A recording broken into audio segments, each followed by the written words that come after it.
बिल्कुल नयो कसीदो अली जे नाम मनुक ते सा शुरू कुरान थी दो अच्छा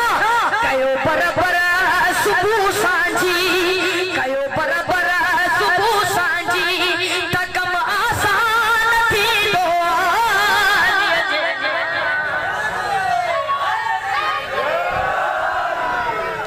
मनुक ते सा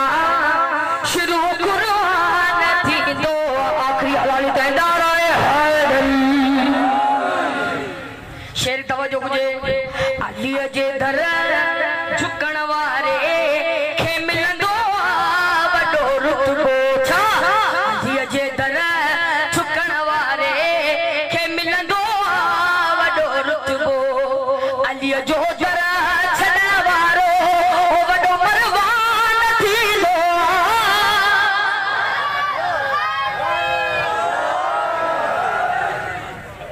आखिरी मक्तो शेर तो गया लिखो अकबर